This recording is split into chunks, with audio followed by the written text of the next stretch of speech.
भारत का इतिहास में आइए आज आरंभ करते हैं अध्याय मगध राज्य का उत्कर्ष।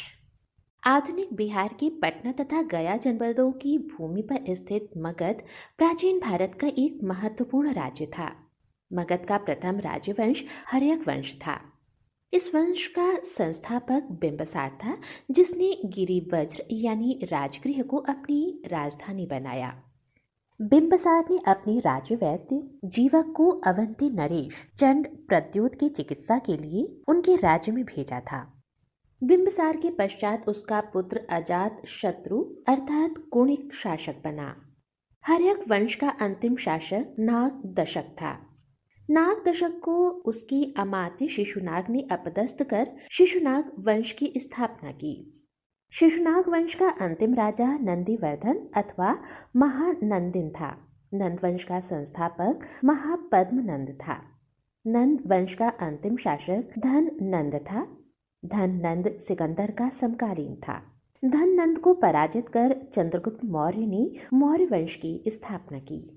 मौर्य साम्राज्य चाणक्य अर्थात कौटिल्य या फिर विष्णुगुप्त भी जिनका एक नाम है, ने घननंद को हराने में चंद्रगुप्त की सहायता की तथा चंद्रगुप्त का प्रधानमंत्री बना।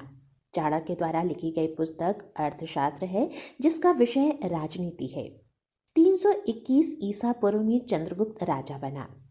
305 ईसा पूर्व में सेल्यूकस निकेटर, जो बेबीलोन का शासक था, को पराजित किया उसने, जिसने बाद में अपनी पुत्री कार्नेलिया अर्थात हेलेना का विवाह चंद्रगुप्त के साथ करके उसे एरिया अर्थात काबुल, अराकोसिया अर्थात गंधार, पेरिपेमिसदाई अर्थात हेरात तथा जेड्रोसिया अर्थात मकरान कुल 4 प्रांत दहेज में दिए। चंद्रगुप्त एवं सेल्यूकस के मध्य हुए युद्ध का वर्णन एपियानस ने किया है। सेल्यूकस का राजदूत मेगास्थनीज चंद्रगुप्त के दरबार में आया था।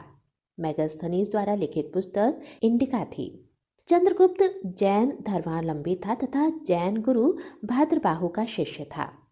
चंद्रगुप्त मौर्य की मृत्यु 297 ईसा पूर्व में कर्नाटक के श्रवण बेलगोला में उपवास पद्धति अर्थात सल्लेखना द्वारा हुई। ध्यान देने वाली बात यह है कि जस्टिन ने चंद्रगुप्त मौर्य की सेना को डाकुओं की सेना कहा है। बिंदुसार चंद्रगुप्त मौर्य का पुत्र बिंदुसार 297 ईसा पूर्व में मगध की गद्दी पर बैठा। बिंदुसार की माता का नाम दुर्धरा था। बिंदुसार को अमित्र घात अर्थात शत्रु विनाशक एवं सिंहसेन के नाम से भी जानते हैं। स्ट्रैबो के अनुसार सीरिया के शासक एंटियोकस का राजदूत डाइमेकस बिंदुसार के दरबार में आया था। प्लिनी के अनुसार मिस्र के राजा टालमी द्वितीय फिलाडेल्फस ने डायोनीसियस नामक राजदूत भेजा था। बिंदुसार ने तक्षशिला में हुए विद्रोह को दबाने के लिए पहले अशोक को और बाद में सुसीम को भेजा। एथेनियस के अनुसार बिंदुसार ने सीरिया के शासक एंटियोकस प्रथम से मीठी मदिरा, सूखे अंजीर और एक दार्शनिक भेजने की प्रार्थना की थी। बिंदुसार आजीवक संप्रदाय का अनुयायी था।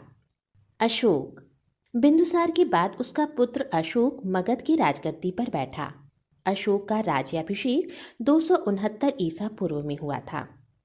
राजा बनने से पहले अशोक अवंती अर्थात उज्जैनी का उपराजा या वायसराय था। अशोक की माता सुभद्रांगी थी। पुराणों में अशोक को अशोक वर्धन कहा गया है। मास्की, गुर्जरा, नित्तूर तथा उदय गोलम अभिलेख में उसका नाम अशोक मिलता है।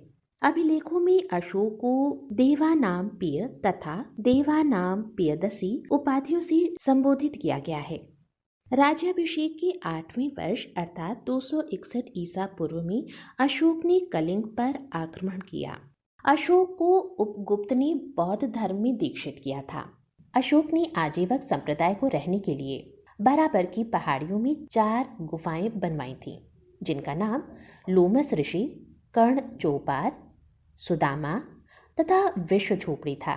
इनमें से लोमस ऋषि गुफा के अलावा तीनों गुफा में अशोक के अभिलेख हैं।